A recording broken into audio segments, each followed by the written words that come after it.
Real heroes പ്രോഗ്രാമിലേക്ക് സ്വാഗതം. Innovation and marketing നമ്മൾ പ്രോപ്പർ രീതിയിൽ നടത്തുകയാണെങ്കിൽ നമുക്ക് ഏത് ബിസിനസ്സും വിജയിപ്പിക്കാനായിട്ട് പറ്റും. അപ്പോൾ ഇപ്പോൾ എന്തുകൊണ്ടാണ് നമുക്ക് ഈ ചില ഏരിയയിൽ ചില ആൾക്കാർക്ക് മാത്രം ബിസിനസ്സിലെ റിസഷൻ, ചില ആൾക്കാർക്ക് അൺയൂഷ്വൽ ഗ്രോത്ത്, ഹ്യൂജ് ഗ്രോത്ത്? പ്രധാന റീസൺ എന്താണെന്ന് ചോദിച്ചു കഴിഞ്ഞാൽ കഴിഞ്ഞ ഒരു 3 വർഷം കൊണ്ട് നടന്നതെന്ന് പറഞ്ഞു കഴിഞ്ഞാൽ ട്രമെൻഡസ് ആയിട്ടുള്ള ഈ ബയർ ബിഹേവിയർ ഒത്തിരി മാറിപ്പോയി. അപ്പോൾ അതിനനുസരിച്ച് ഒരു 2016-2020 മാർക്കറ്റിംഗ് സ്ട്രാറ്റജി രീതികൾ, മെത്തേഡുകൾ ആൾക്കാരിൽ ഇല്ലാത്തതാണ് നമ്മൾ ഈ ബിസിനസ്സിന് റിസഷൻ എന്ന് പറയുകയാണ്.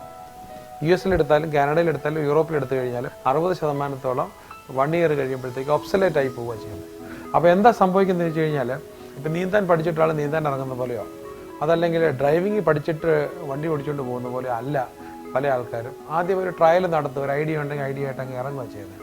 അപ്പോൾ ആ ഐഡിയയോടാണ് അവർക്ക് എന്തൂസിയാസം വരുന്നത്, ബിസിനസ് സിസ്റ്റത്തോടല്ല. സ്വന്തമായിട്ടൊരു ഓൺട്രപ്രണറിന് വലിയ രീതിയിൽ വിജയിച്ചു പോകാനായിട്ട് ക്വാളിറ്റി ട്രെയിനിങ് കൊടുക്കുന്ന ഒരു 6-7 ഓർഗനൈസേഷനെ ലോകത്തിലാണ്. ബിസിനസ്സിനൊരു 10-48 രീതികളും മെത്തേഡ്സും സിസ്റ്റവും ഓപ്റ്റിമലായിട്ട് നമ്മൾ ഇൻ്റഗ്രേറ്റ് ചെയ്തു പോകുമ്പോഴാണ് ബിസിനസ് റിസൾട്ട് വരുന്നത്. അപ്പോൾ അത് 3 വിധത്തിലാണ് നമുക്ക് കാര്യമായിട്ട് പഠിക്കാൻ പറ്റുന്നത്. ഒന്ന്, നല്ലൊരു ബിസിനസ്സുകാരനായിട്ട് അദ്ദേഹത്തിൻ്റെ സഹായിയായിട്ട് കൂടിക്കൊണ്ട് ആ ബിസിനസ്സിനെ വിജയിപ്പിക്കാനായിട്ട് വർഷങ്ങളോളം ശ്രമിച്ച് നമുക്കുണ്ടാകുന്ന പ്രാക്ടിക്കൽ വിസ്ഡം. രണ്ടാമതായിട്ട് നമുക്ക് ബിസിനസ് പഠിപ്പിച്ച് തരുന്ന സ്ഥാപനങ്ങളുണ്ട്. അതല്ലെങ്കിൽ പിന്നെ നമുക്ക് ചെയ്യാവുന്നതെന്ന് പറഞ്ഞു കഴിഞ്ഞാൽ ഇവിടുത്തെ ബിസിനസ് കൺസൾട്ടൻസ് ഉണ്ട്.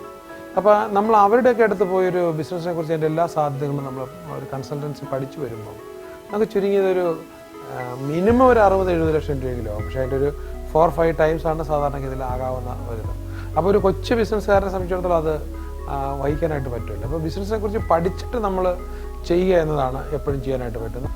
അപ്പോൾ ഇവിടെ നമ്മുടെ PA മുസ്തഫയുടെ കേസിനകത്ത് അദ്ദേഹം എയർപോർട്ടുകളുമായിട്ട് ബന്ധപ്പെട്ട വിവിധ സർവീസുകൾ, ബുക്ക് സ്റ്റോളിലാണെങ്കിലും ശരി, റാപ്പിംഗ് സർവീസ്, വിവിധ സർവീസുകൾ അതും വളരെ ഇന്നൊവേറ്റീവായിട്ട് കൊടുത്ത് അദ്ദേഹം വളരെ നല്ല സക്സസ്ഫുൾ ആയിട്ടുള്ള ബിസിനസ്മാൻ ആയിട്ടുണ്ട്. അപ്പോൾ അദ്ദേഹത്തിൻ്റെ എന്തൊക്കെ ക്വാളിറ്റീസാണ്, എന്താണ് അദ്ദേഹത്തിൻ്റെ വിജയത്തിൻ്റെ സീക്രട്ട് നമുക്ക് നോക്കാം. നമുക്ക് അതിലോട്ടൊന്ന് പോകാം.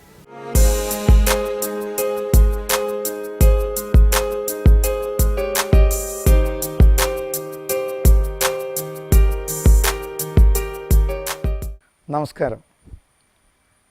ഞാൻ മുസ്തഫ, കരിപ്പൂരിൽ പാലശ്ശേരി വീട്ടിൽ പോക്കർ ഖദീജ ദമ്പതികളുടെ മകനായാണ് ജനിച്ചത്.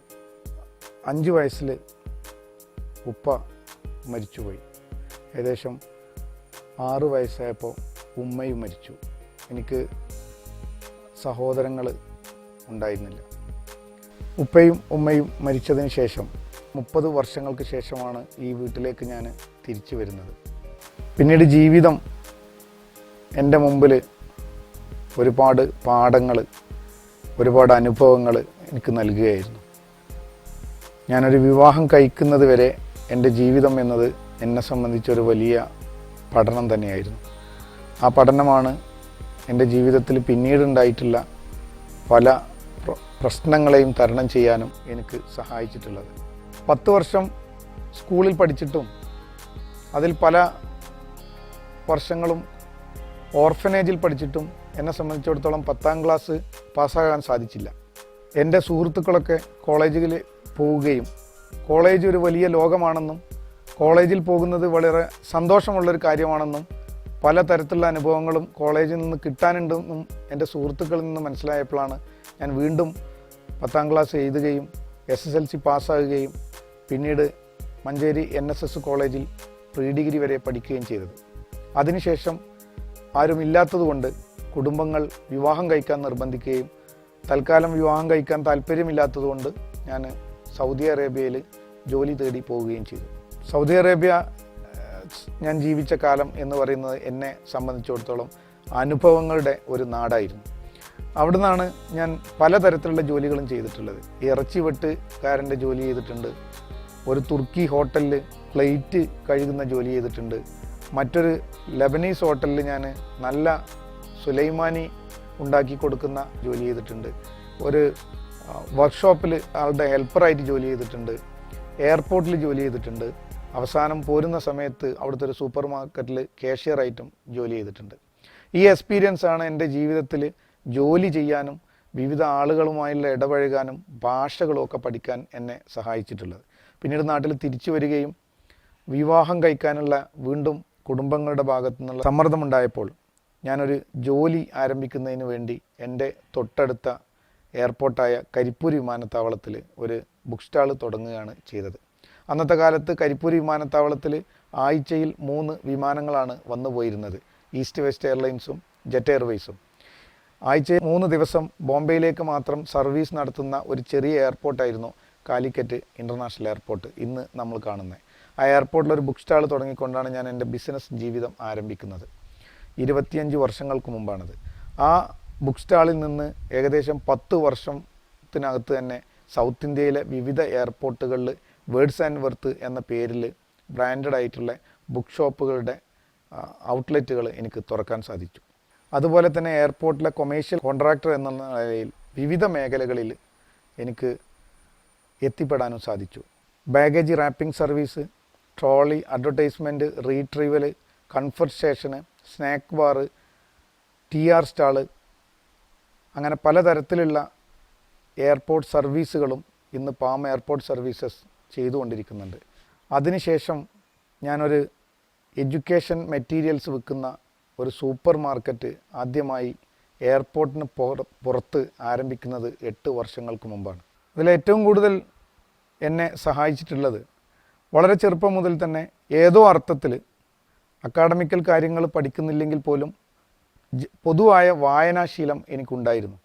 അതുകൊണ്ട് തന്നെ ഈ അവിചാരിതമായിട്ടാണെങ്കിലും ഞാൻ തുടങ്ങിയിട്ടുള്ള ബുക്ക് ഷോപ്പ് എന്നെ സംബന്ധിച്ച് ജീവിതത്തിൽ ഒരു വലിയ എക്സ്പീരിയൻസും കൂടുതൽ വായിക്കാനുള്ള അവസരവും എനിക്ക് നൽകുകയുണ്ടായി. ആ ബുക്ക് ഷോപ്പിലൂടെ വിവിധ പബ്ലിക്കേഷനുകളെ പരിചയപ്പെടാനും ആ പബ്ലിക്കേഷനുമായിട്ടുള്ള ടൈഅപ്പുകൾ ഉണ്ടാക്കാനും അത്തരം പബ്ലിക്കേഷനുകളുടെ പുസ്തകങ്ങൾ വായിക്കാനും അറിവ് വർദ്ധിപ്പിക്കാനും ആളുകളുമായും ലോകവുമായും കൂടുതൽ ബന്ധപ്പെടുന്നതിനൊക്കെ എൻ്റെ കയ്യിൽ തന്നെ ഇഷ്ടം പോണം പുസ്തകങ്ങൾ ലഭിക്കുകയും ചെയ്തു. എനിക്ക് പഠനകാലത്ത് അക്കാഡമിക്കലായിട്ട് കിട്ടാത്ത ഒരു വലിയ വിശാലമായ നോളേജിൻ്റെ ലോകം എൻ്റെ മുമ്പിലേക്ക് തുറന്നു വരികയായിരുന്നു. അതാണ് എന്നെ ഇപ്പോഴും എല്ലാ അർത്ഥത്തിലും എൻ്റെ ബിസിനസ്സിലും എൻ്റെ ജീവിതത്തിലും വലിയ മുതൽക്കൂട്ടായി നിലനിൽക്കുന്നത്. അതുകൊണ്ട് തന്നെ ഞാനൊരു ബുക്ക് ഷോപ്പ് ബ്രാൻഡ് ചെയ്ത സമയത്ത് പ്രസിദ്ധനായ കവിയുടെ പേര് എന്ന് നിങ്ങൾക്ക് തോന്നിക്കുന്ന രീതിയിൽ വിലപ്പെട്ട വാക്കുകളും അത് നിങ്ങൾക്ക് നൽകുന്നു എന്ന മീനിങ്ങുള്ള വേർഡ്സ് ആൻഡ് വർത്ത് എന്നുള്ള പേരാണ് ഇട്ടിട്ടുള്ളത്. പാം എയർപോർട്ട് സർവീസ് മറ്റ് മേഖലകളിലേക്ക് ഇതിനെ വ്യാപിപ്പിക്കാനുള്ള ശ്രമം നടത്തിയപ്പോൾ എൻ്റെ മുമ്പിൽ ഒരുപാട് പ്രശ്നങ്ങളുണ്ടായിരുന്നു. എന്നെ സംബന്ധിച്ച് ഉയർന്ന വിദ്യാഭ്യാസ യോഗ്യത ആവശ്യമുള്ള ഒരു മേഖലയാണ് എയർപോർട്ട് എന്ന് പറയുന്നത്. നന്നായി സംസാരിക്കാൻ അറിയുന്ന ഭാഷ എൻ്റെ കൈവശം ഉണ്ടായിരുന്നില്ല. അതുപോലെ തന്നെ പ്രൊഫഷണലായിട്ട് കാര്യങ്ങൾ ചെയ്യാനുള്ള ബിസിനസ് രംഗത്തെ നോളേജ് എൻ്റെ കയ്യിലുണ്ടായിരുന്നില്ല. ഇതെല്ലാം എനിക്ക് ലഭിക്കുന്നത് വായനയിലൂടെയാണ് വിവിധ തരത്തിലുള്ള ആളുകളുമായി ബന്ധപ്പെടാനും ഈ രംഗത്തുള്ള എൻ്റെ പോരായ്മകൾ പരിഹരിക്കാനും എനിക്ക് സാധിച്ചിട്ടുള്ളത്.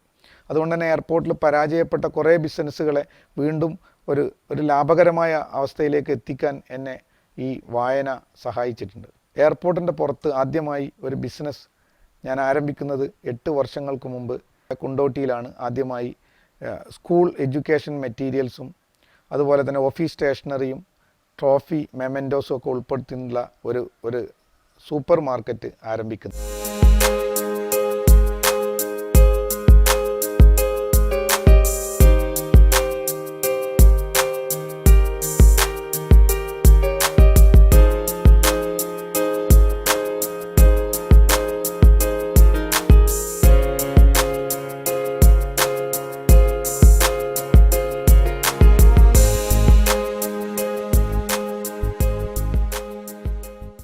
അത് ആദ്യമായാണ് എയർപോർട്ടിൻ്റെ പുറത്ത് ഒരു ബിസിനസ് സ്ഥാപനം ആരംഭിച്ചതിന് ശേഷം എയർപോർട്ടിലുണ്ടായിരുന്ന എക്സ്പീരിയൻസ് പോലെയല്ല പുറത്തൊരു ബിസിനസ് തുടങ്ങുമ്പോൾ ഉണ്ടാവുന്നതെന്ന് എനിക്ക് മനസ്സിലായി. അത് മാത്രമല്ല, പുറത്ത് ഈ ബിസിനസ് തുടങ്ങിയ സമയത്ത് നാട്ടിൽ നിലനിൽക്കുന്ന പല തരത്തിലുള്ള പ്രശ്നങ്ങളെയും എനിക്ക് നേരത്തെ പരിചയമല്ലായിരുന്നു. ഇവിടുത്തെ ടാക്സ് സംവിധാനങ്ങൾ, ഇവിടുത്തെ ലോഡിംഗ് പ്രശ്നങ്ങൾ, തൊഴിലാളി പ്രശ്നങ്ങൾ, അതുപോലെ തന്നെ ഓരോ സമയത്തും വരുന്ന ബന്ദ്, ഹർത്താൽ, ഇങ്ങനെയുള്ള പലതരത്തിലുള്ള പ്രശ്നങ്ങളും എയർപോർട്ടിൽ പ്രശ്നമല്ലാതിരുന്നു. പക്ഷേ അതെല്ലാം പുറത്തൊരു ബിസിനസ് തുടങ്ങിയപ്പോൾ പ്രശ്നമാണെന്ന് മനസ്സിലാക്കുകയും ആ ബിസിനസ് ഒരു വർഷത്തിന് ശേഷം വലിയ നഷ്ടത്തോടു കൂടി, വലിയ ഭീകരമായ നഷ്ടത്തോടു കൂടി അവസാനിക്കുകയാണ് ചെയ്തത്.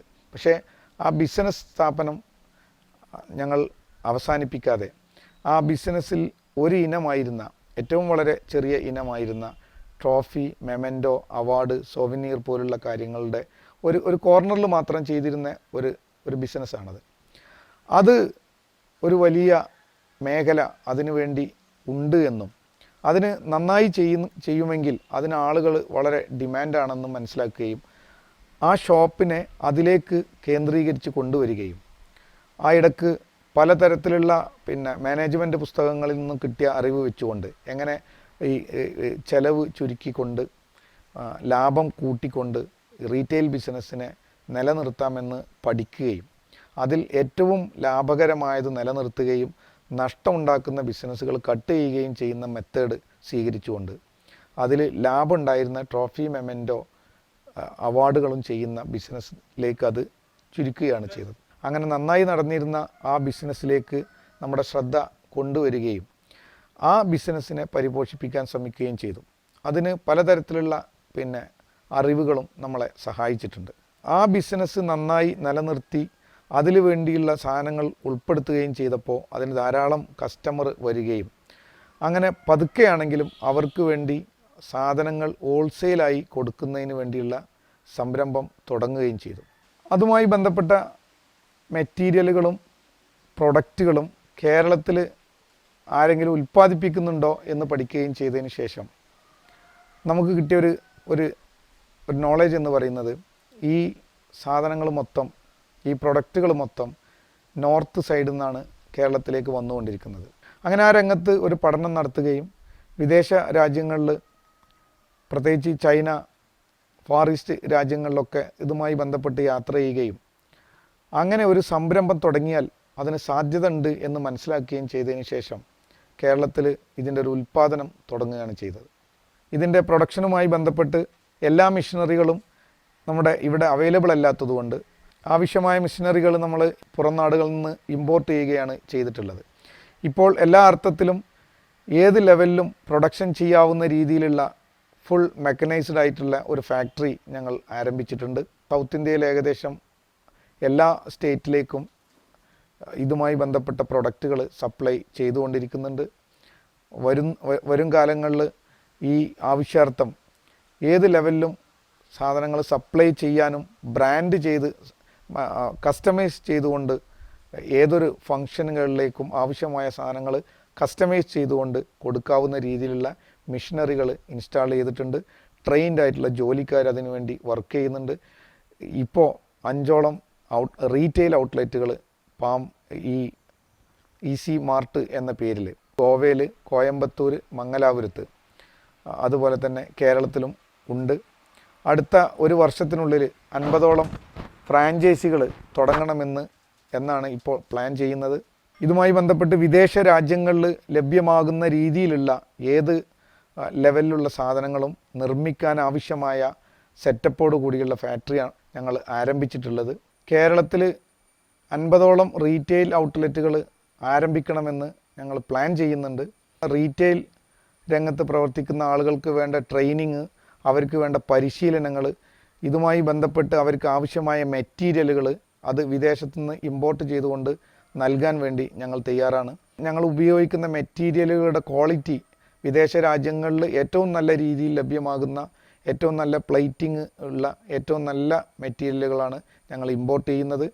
പേര് തിരഞ്ഞെടുക്കുന്ന സമയത്ത് നഷ്ടപ്പെട്ടു പോയ എൻ്റെ നഷ്ടങ്ങൾ, എൻ്റെ ഗൃഹാതുരത്വം നിറഞ്ഞ എൻ്റെ ഉപ്പ, ഉമ്മ, കുടുംബം, അതിനെല്ലാം കൂടി ഉൾക്കൊള്ളുന്ന രീതിയിലുള്ള ഒരു പേരാണ് പാം എന്നുള്ളത്. പാറമൽ അമ്പാടി മുസ്തഫ എന്നുള്ളതിൻ്റെ ചുരുക്കപ്പേരാണ് പാം എന്നുള്ളത്. Palmco trophy, Palm airport services, Palm edu centre, അങ്ങനെ പാം ചേർത്തുകൊണ്ടാണ് എല്ലാ സംരംഭങ്ങളുടെയും പേരുള്ളത്. ഈ രംഗത്ത് വളരെ സീരിയസ് ആയിട്ട് ഗൗരവത്തോടു കൂടി കേരളത്തിൽ ഒരു സംരംഭം ഇല്ല എന്ന് മനസ്സിലാക്കുകയും അതിൻ്റെ കാരണം എന്താണെന്ന് പഠിച്ചപ്പോൾ ഇങ്ങനെ ഒരു രംഗത്തേക്ക് വലിയ ഇൻവെസ്റ്റ്മെൻറ്റോട് കൂടി വലിയ സംവിധാനങ്ങളോട് കൂടി വരാനുള്ള ആളുകളുടെ ധൈര്യക്കുറവാണ് ഇതിന് കാരണമെന്ന് മനസ്സിലാക്കുകയും പുതിയ കേന്ദ്ര ഗവൺമെൻറ്റിൻ്റെ മേക്ക് ഇൻ ഇന്ത്യ നയം പ്രചോദനം ഉണ്ടാക്കിയിട്ടുണ്ട്. യാതൊരു തരത്തിലുള്ള ബാങ്ക് ലോണുകളും എടുക്കാതെ തന്നെയാണ് നമ്മൾ ഈ സംരംഭം തുടങ്ങിയിട്ടുള്ളത്. റീറ്റെയിൽ ഔട്ട്ലെറ്റുകളും മാനുഫാക്ചറിങ്ങും ഒന്നിച്ചു തുടങ്ങിക്കൊണ്ട് ഈ രംഗത്തൊരു ലീഡിംഗ് ആയി നിലനിൽക്കണമെന്ന് പാംകോ ട്രോഫി ആൻഡ് മെമെൻറ്റോസ് ആഗ്രഹിക്കുന്നുണ്ട്. ഇതുമായി ബന്ധപ്പെട്ട് പർച്ചേസിനും ക്വാളിറ്റി ഉറപ്പുവരുത്തുന്നതിനൊക്കെ വേണ്ടി തന്നെ ഞങ്ങൾ ചൈനയിലൊരു ഓഫീസ് സംവിധാനം കൂടി തുറന്നിട്ടുണ്ട്. അവിടുത്തെ വിവിധ കമ്പനികളുമായി ഒരു ടൈപ്പ് ഉണ്ടാക്കിക്കൊണ്ട് ആ രംഗത്ത് പുതിയ മെറ്റീരിയലുകളും പുതിയ അപ്ഡേഷനുകളും വരുത്തുന്നതിന് സമയാസമയങ്ങൾ വരുത്തുന്നതിന് വേണ്ടിയാണ് ആ ഓഫീസ് പ്രവർത്തിച്ചുകൊണ്ടിരിക്കുന്നത്. വായന പോണം തന്നെ എൻ്റെ ജീവിതത്തിൽ പ്രകൃതിയും പക്ഷികളും കൃഷിയൊക്കെ എന്നും ഉണ്ടായിരുന്നു. പക്ഷേ എൻ്റെ ജീവിതത്തിൻ്റെ പല സാഹചര്യങ്ങൾ കാരണം ഒരു പ്രത്യേക സ്ഥലത്ത് സ്റ്റേബിളായി നിൽക്കാത്ത എൻ്റെ ജീവിതം ഒക്കെ ബന്ധപ്പെട്ട് അങ്ങനെ ഒരു ആഗ്രഹം പലപ്പോഴും സാധിച്ചെടുക്കാൻ എനിക്ക് സാധിച്ചിട്ടില്ലായിരുന്നു. വിവാഹം കഴിച്ചതിന് ശേഷം ഞാൻ ഇവിടേക്ക് തിരിച്ചു വരുന്ന സമയത്ത് ഇവിടെ വീണ്ടും കൃഷിയും മറ്റ് അനുബന്ധ കാര്യങ്ങളും തുടങ്ങുകയാണ് ചെയ്തത്. ആ സമയത്ത് എനിക്ക് ഇവിടെ ഉണ്ടായിരുന്നൊരു വീട് അന്നത്തെ കാലത്തെ ഒരു കോൺക്രീറ്റ് ടെറസിൻ്റെ ഒരു വീടാണ്. എൻ്റെ മനസ്സിൽ ഉണ്ടായിരുന്ന ഒരു നൊസ്റ്റാൾജിക്കൽ വീടുണ്ടായിരുന്നു. എൻ്റെ ഉപ്പയും ഉമ്മയും ഒക്കെ ജീവിച്ചിരുന്ന, എൻ്റെ വല്യുപ്പയും വല്യമ്മയും ഒക്കെ ജീവിച്ചിരുന്ന ഒരു പഴയ തറവാട്. ആ തറവാട് എൻ്റെ മനസ്സിനകത്ത് നിറയെ ഉണ്ടായിരുന്നു. അത് പിന്നീട് ഒരിക്കൽ അവസരം ലഭിച്ചപ്പോൾ അതേപോലെ തന്നെ ആ ഒരു എൻ്റെ മനസ്സിൽ വിഷ്വലൈസ് ചെയ്ത് നിന്നിരുന്ന അതേ ഡിസൈനിൽ വീണ്ടും ഒരു പഴമ ഉൾക്കൊള്ളുന്ന അകത്ത് കുളമൊക്കെ ഉള്ള ഒരു വീട് നിർമ്മിക്കുകയാണ് ചെയ്തത്. ആ വീട് പൂർണ്ണമായും എക്കോ ഫ്രണ്ട്ലി ആയിക്കൊണ്ട് പരിസ്ഥിതിക്ക് ഇണങ്ങുന്ന രീതിയിൽ മരം ഉപയോഗിച്ചുകൊണ്ടാണ് നിർമ്മിച്ചിട്ടുള്ളത്.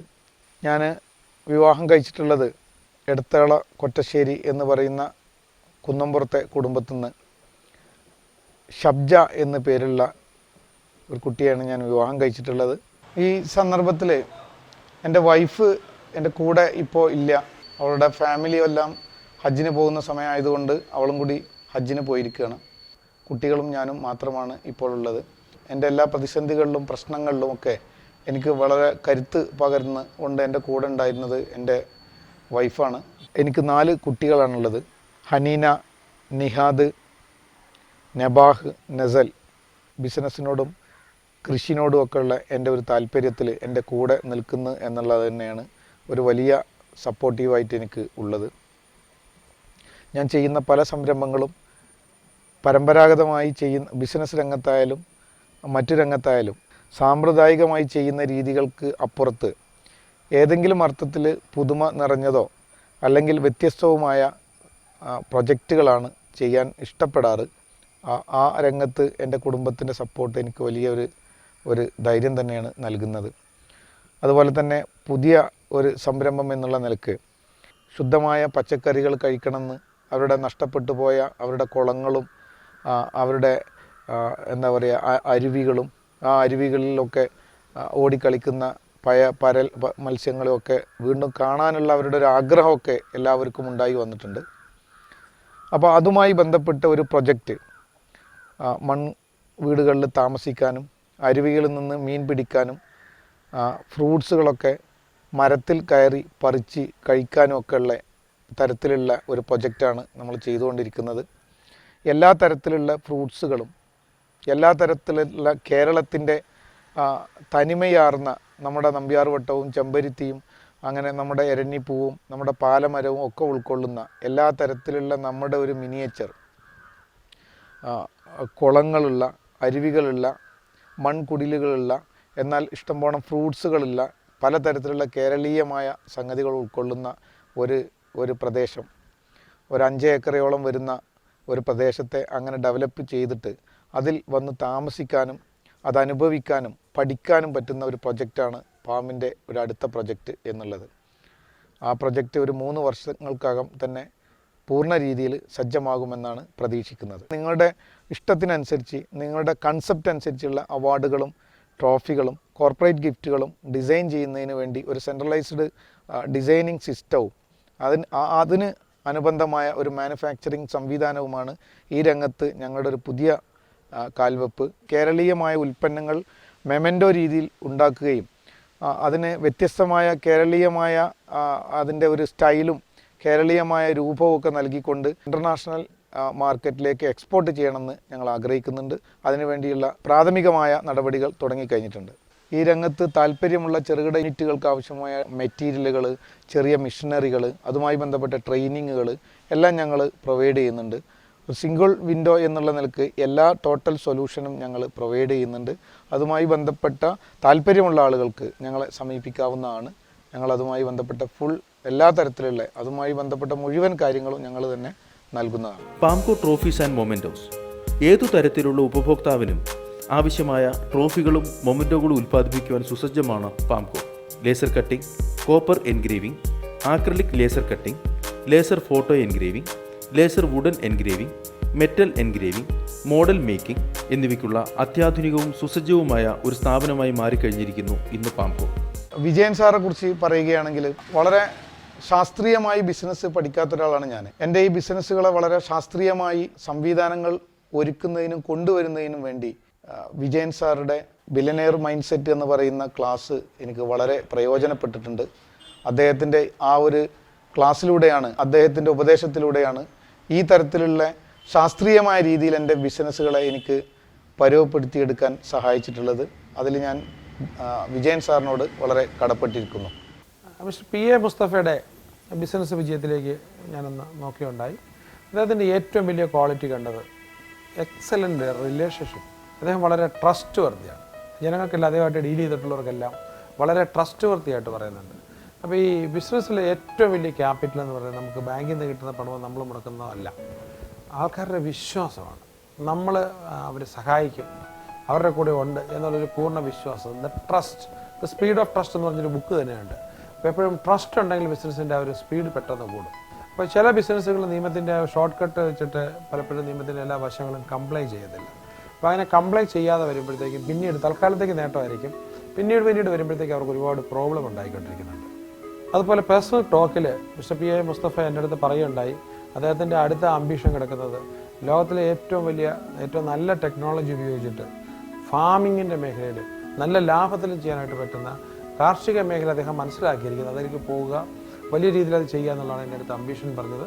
അപ്പോൾ ഇദ്ദേഹം ഈ പറഞ്ഞ ഒരു വലിയ നമ്മൾ എല്ലാവരും ആദരിക്കുന്ന, അറിയപ്പെടുന്ന, കേരളത്തിനൊരു പ്രചോദനം കൊടുക്കാൻ പറ്റിയൊരു ബിസിനസ്മാനായി തീരട്ടെ എന്ന് ആശംസിക്കുന്നു. ടിപ്പ് ഓഫ് ദ വീക്ക്: എപ്പോഴും നമ്മൾ ഒരു പ്രചോദിതനായിരിക്കുന്ന ആളിന് മാത്രമേ നമുക്ക് നല്ല ബിസിനസ് ചെയ്യാനായിട്ട് പറ്റൂ.